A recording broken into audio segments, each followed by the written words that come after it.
नमस्ते। Add plus पर आपका स्वागत है। मैं हूं रविकिशोर मानकर आपके साथ। हमने पिछले क्लासेस में समास के बारे में अच्छे से पढ़े थे। मैं आपको अच्छे से समझाया था, ट्रिक के साथ समझाया था। आपने कलम लेकर बैठ के भी आपने काफ़ी बनाए हैं और साथ ही आपने ट्रिक भी लिख लिया है। तो आज हम इससे संबंधित कुछ महत्वपूर्ण प्रश्न करेंगे। तो देरी ना करते हुए हम प्रश्न की ओर चलते हैं। पहला प्रश्न है, निम्न में से समास का शाब्दिक अर्थ कौन सा है? नीचे दिया गया है। क विस्तार, ख व्यापक, ग संक्षेप, घ विग्रह।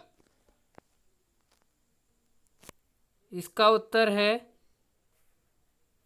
संक्षेप। मैंने आपको समझाया था, समास यानी उसका शाब्दिक अर्थ है संक्षेप। ठीक है, चलिए दूसरा प्रश्न है, सपरिवार में कौन सा समास है? क अव्ययी भाव समास, ख द्वंद्व समास, ग तत्पुरुष समास, घ कर्मधारय समास। इसका उत्तर होगा अव्ययी भाव समास। क्यों? क्योंकि परिवार के आगे सा का उपसर्ग लगा हुआ है, तो इसलिए यह अव्ययी भाव समास होता है। द्वंद्व समास में क्या है? दोनों पद प्रधान होते हैं। तत्पुरुष में क्या है? इसमें हमें कारक के चिन्ह आते हैं। और कर्मधारय समास में क्या है?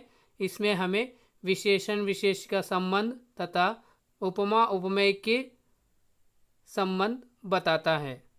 तो चलिए अगला प्रश्न, देवासुर में कौन सा समास है?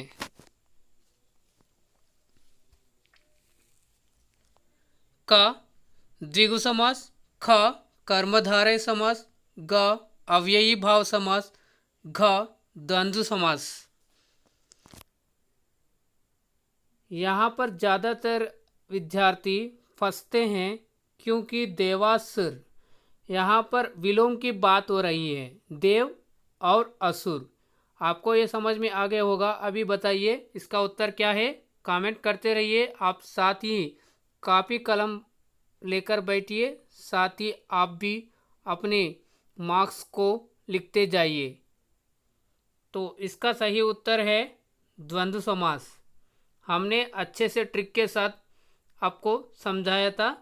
तो चलिए अभी अगला प्रश्न, दशानन में कौन सा समास है? क कर्मधारय समास, ख बहुव्रीहि समास, ग द्विगु समास, घ तत्पुरुष समास। देखिए यहाँ पर अभी हमने बात किया था, कर्मधारय समास में क्या है? विशेषण विशेष संबंध होता है। बहुव्रीहि समास में क्या है? दोनों पद प्रधान न होकर तीसरी पद की ओर संकेत करता है ना। तो द्विगु समास क्या है? पहला पद यानी पूर्व पद संख्यावाचक और उत्तर पद संज्ञा या प्रधान पद होता है। तत्पुरुष समास में क्या है? यहाँ पर आपको कारक को देखने मिलता है। तो इसका अभी उत्तर है दशानन का, दस है आनंद जिसके, अर्थात कौन है? रावण। तो इसलिए यह क्या होगा? इसका उत्तर है ख बहुव्रीहि समास। तो चलिए अगला प्रश्न, निम्न में से कौन सा द्विगु समास का उदाहरण है? देखिए यहाँ पर आपको बहुत कंफ्यूजन हो रहा होगा। आपको ट्रिक को समझना है, ऐसे ही रट्टा मारना नहीं है। तो आपको क्या करना है? ट्रिक को भी समझना है, तो तभी आपको इस सवाल का उत्तर सही निकलेगा। देखिए, नवयुवक, नवगृह, नवग्रह, उपर्युक्त सभी। देखिए यहाँ पर आपको तीनों में नव नव नव दिखाई दे रहा है। तो यहाँ पर हमें क्या है? अच्छे से समझना चाहिए। नव यानी एक नया होता है और नव यानी एक संख्या नव होता है। जैसे देखिए नवयुवक, नवयुवक यानी जैसे अभी अभी नया युवक है। नवग्रह, देखिए यहाँ पर नवग्रह तो नहीं बोल सकते हैं ना, तो इसलिए हम क्या कहेंगे, नवग्रह यानी नया ग्रह। तो तीसरा देखिए नवग्रह, ग्रह यानी हमारे कितने ग्रह हैं, 9, तो इसलिए हमारा उत्तर नवग्रह है। तो चलिए अगला प्रश्न, प्रधान के आधार पर समास के कितने प्रकार हैं। तो यहाँ पर आपने अच्छे से बता सकते हैं, मैं आपको अच्छे से समझाया था, तो आप यहाँ मत फंसिएगा, अच्छे से समझिएगा, क्वेश्चन को अच्छे से समझिएगा, तो उत्तर आप ही खुद से निकालेंगे। देखिए क 4, ख 6, ग 2, घ 3। प्रधान के आधार पर यानी उत्तर पद प्रधान, पूर्व पद प्रधान, दोनों पद प्रधान, अन्य यानी कि दोनों पद प्रधान ना होकर तीसरा पद की ओर संकेत है ना। तो इसी तरह हमें क्या है, तो यहाँ पर आपका उत्तर होगा 4। अगला प्रश्न, वशीकरण में कौन सा समास है। क द्विगु समास, ख तत्पुरुष समास, ग द्वंद्व समास, घ बहुव्रीहि समास। देखिए वशीकरण, वश में करना, में यहाँ पर में कारक आया है, तो इसलिए उत्तर होगा तत्पुरुष समास। अगला प्रश्न, बहुव्रीहि समास का कौन सा उदाहरण सही है। क चतुरानन, ख लंबोदर, ग नीलकंठ, घ उपर्युक्त सभी। देखिए यहाँ पर तीनों के तीनों बहुव्रीहि समास का ही उदाहरण है ना। चतुरानन अर्थात कौन होगा, ब्रह्मा। लंबोदर अर्थात गणेश। नीलकंठ अर्थात शिव। तो यानी यहाँ पर उत्तर होगा घ, उपर्युक्त सभी। अगला प्रश्न, जहाँ पर दोनों पद प्रधान होते हैं यह कौन सा समास है। तो बताइए, नीचे दिया गया है क द्विगु समास, ख द्वंद्व समास, ग बहुव्रीहि समास, घ अव्ययी भाव समास। तो आपको अच्छे से समझना है क्वेश्चन को, तो अभी बताना है। देखिए यहाँ पर क्या कह रहा है, दोनों पद प्रधान, तो किसमें दोनों पद प्रधान होते हैं, उत्तर होगा द्वंद्व समास। अगला प्रश्न, सुरारी में कौन सा समास है। देखिए यहाँ पर आपको एग्जामिनर फंसाने के लिए इस तरह का भी आपको देने लग जाता है, तो आपको अच्छे से समझना है। जो शब्द दिया है उसे एक से अधिक बार भी आपको अच्छे से समझकर इसका उत्तर देना होगा। देखिए सुरारी, सुरारी यानी कि सुर का आरी। सुर यानी कौन है, देव। आरी यानी शत्रु। तो यहाँ पर क्या होगा, सुर का आरी अर्थात राक्षस। तो यहाँ पर कौन सा समास होगा, इसका सही उत्तर है बहुव्रीहि समास। ठीक है। अगला प्रश्न, पूर्व पद संख्यावाची और उत्तर पद प्रधान हो। देखिए यहाँ पर आपको समझना है, उत्तर पद प्रधान हो, यहाँ पर आपको संज्ञा भी देने लग जाता है, तो आपको ध्यान से समझना है। तब कौन सा समास होगा, तो यहाँ पर आपको देखते ही पहचान गए होंगे, संख्यावाची दिया है तो ये क्या होगा, तो आंख बंद करके बता सकते हैं आप, तो ये होगा द्विगु समास। ठीक है। अगला प्रश्न, रसोई घर में कौन सा समास है। क तत्पुरुष समास, ख कर्मधारय समास, ग अव्ययी भाव समास, घ इनमें से कोई नहीं। तो अब ध्यान से समझिएगा, रसोई घर, रसोई के लिए घर। क्या है? रसोई के लिए घर। देखिए यहाँ पर आपको के लिए आया है, तो ये किस में आएगा आपको? ये आएगा तत्पुरुष समास। ठीक है। अगला प्रश्न, लाल मणि में कौन सा समास है? यहाँ पर ध्यान दीजिए और अच्छे से समझकर इस प्रश्न का उत्तर दीजिए। ऑप्शन दिया है द्विगु समास, बहुव्रीहि समास, द्वंद्व समास, कर्मधारय समास। देखिए यहाँ पर क्या बता रहा है, मणि की जो विशेषता बता रहा है वो कैसी विशेषता? लाल, है ना, रंग की विशेषता बता रही है। तो यहाँ पर क्या होगा? आपका उत्तर होगा कर्मधारय समास। ठीक है। अगला प्रश्न, निम्न में से कौन सा कर्मधारय समास का उदाहरण है? ध्यान से देखिए और इस प्रश्न का उत्तर दीजिए। कर्मधारय का उदाहरण। ठीक है। देखिए, का दोपहर, ख त्रिलोक, ग महारानी, घ धर्माधर्म। देखिए यहाँ पर आपको समझ में नहीं आ रहा है तो आपने क्या कर सकते हैं, यहाँ पर प्रश्नों की हल करने के भी एक ट्रिक है। देखिए, ठीक है, जहाँ पर आपको समझ में नहीं आ रहा है तो आप क्या कर सकते हैं, तुरंत जो ऑप्शन में दिया गया है उसमें से गलतियाँ निकालो तो आंसर अपने आप ही आ जाएगा। जैसे देखिए, धर्माधर्म है ना, तो ये क्या है? धर्म और अधर्म, है ना, तो ये क्या हो गया? द्वंद्व समास। इसी तरह दोपहर, दोपहर क्या है? ये है द्विगु समास। तो त्रिलोक, तीन लोक, है ना, तो यहाँ पर भी नहीं होगा। तो क्या बचा आपका? महारानी। महारानी, रानी का जो महा विशेषता है, तो ये आपका उत्तर सही होगा। ठीक है। अगला प्रश्न, यथाशीघ्र में कौन सा समास है? तत्पुरुष समास, अव्ययी भाव समास, कर्मधारय समास, बहुव्रीहि समास।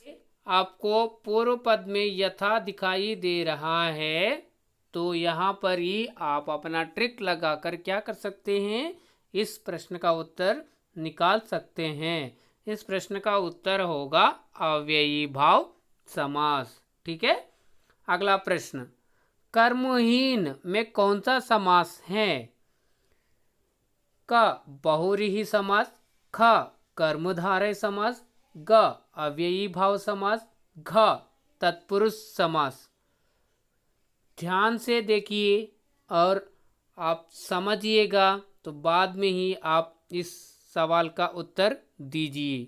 साथ में आप मार्किंग भी करते जाइए और उत्तर भी देते जाइए।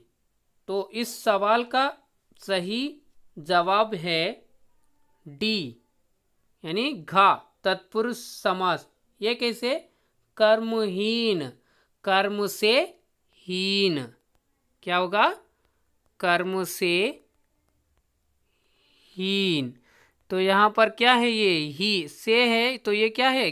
कारक है। तो यहाँ पर हम कारक का लोप करके हमने कर्महीन बना दिया, तो ये क्या होगा? तत्पुरुष समास। ठीक है।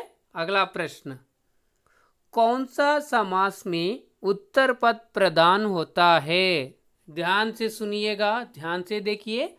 कौन सा समास में उत्तर पद प्रधान होता है? क अव्ययी भाव समास, ख द्वंद्व समास, ग तत्पुरुष समास, घ बहुव्रीहि समास। मैं अभी शुरुआत में ही आपको बताया था कि कौन से समास में कौन सा पद प्रधान होता है। तो यहाँ पर क्या पूछा गया है? उत्तर पद प्रधान। देखिए, अभी देखिए, अव्ययी भाव समास में क्या है? पूर्व पद होगा। ठीक है। और द्वंद्व में क्या है? दोनों पद प्रधान होते हैं। तो तत्पुरुष में क्या है? उत्तर पद प्रधान होता है। और बहुव्रीहि में क्या है? दोनों पद प्रधान ना होके तीसरा पद की ओर संकेत करता है। तो इसलिए यहाँ पर इस प्रश्न का उत्तर होगा तत्पुरुष समास। ठीक है। अगला प्रश्न, कौन सा समास में विशेषण विशेषिका संबंध होता है? क तत्पुरुष समास, ख अव्ययी भाव समास, ग कर्मधारय समास, घ बहुव्रीहि समास। तो इस प्रश्न का उत्तर है कर्मधारय समास। ठीक है। अगला प्रश्न, कौन सा समास में दोनों पद प्रधान न होकर तीसरे पद की ओर संकेत करता है? क द्वंद्व समास, ख बहुव्रीहि समास, ग अव्ययी भाव समास, घ तत्पुरुष समास।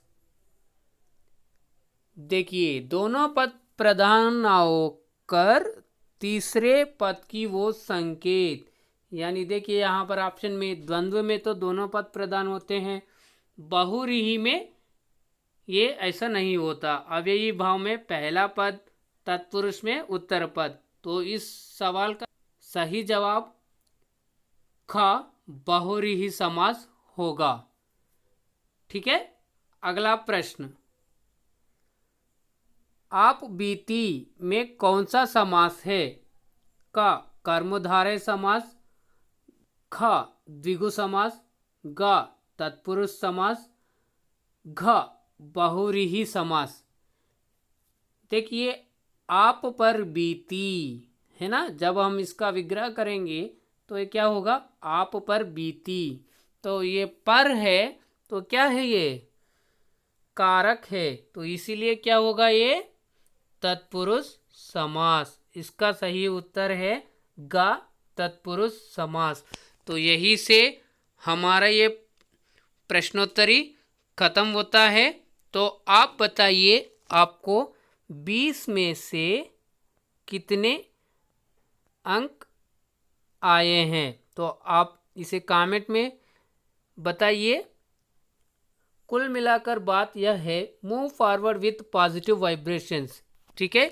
यानी हमारे सामने जितने भी समस्याएं क्यों ना हो, तो हम उसे देखकर डरना नहीं है, उससे हम सामना करते हुए आगे बढ़ता रहना चाहिए। तभी हम जीवन में कुछ ना कुछ प्राप्त कर सकते हैं। तो आपको इस प्रश्नोत्तरी का PDF टेलीग्राम चैनल पर उपलब्ध होगा। तो आप मुझे टेलीग्राम पर भी जुड़ सकते हैं और फेसबुक पर भी जुड़ सकते हैं। इनका लिंक नीचे डिस्क्रिप्शन बॉक्स में दिया गया है। आपको ये वीडियो अच्छा लगा होगा तो लाइक करें, साथ ही अपने दोस्तों के साथ शेयर करें, तो वे भी इस टेस्ट सीरीज़ को अच्छे से कर सके। और आप पहली बार देख रहे हैं इस चैनल को, तो इस चैनल को सब्सक्राइब करें, साथ ही घंटी भी बजाए, ताकि जो आगे आने वाले क्लासेस या वीडियोस आपको नोटिफिकेशंस के रूप में तुरंत मिल जाएंगे। और आपको इस टेस्ट सीरीज़ के बारे में और इस वीडियो के बारे में या अन्य जो भी विचार हो, आप मुझे कमेंट कर सकते हैं, मैं उनका ज़रूर रिप्लाई दूंगा। तो इसी तरह हम पहले संधि का भी टेस्ट सीरीज़ कर चुके हैं, तो आप जाकर उसे भी कर सकते हैं। तो आपको इसी तरह टेस्ट सीरीज़ आगे भी आते रहेंगे, तो आप ज़रूर पार्टिसिपेट कीजिए और आपका जो है ज्ञान भंडार को बढ़ा लीजिए। मैं इसीलिए आपको बहुत बहुत शुभकामनाएं देता हूं। मैं यहाँ पर सभी आगामी प्रतियोगी परीक्षाओं को ध्यान में रखते हुए यहाँ पर मैं जो भी क्लास करा रहा हूँ, तो ये आपके लिए बहुत फ़ायदा होगा। उससे आप अपने आगामी परीक्षाओं में अच्छे से अंक ला सकते हैं, ये मैं आपसे उम्मीद करता हूँ। तो फिर मिलते हैं अगले वीडियो में, तब तक के लिए धन्यवाद।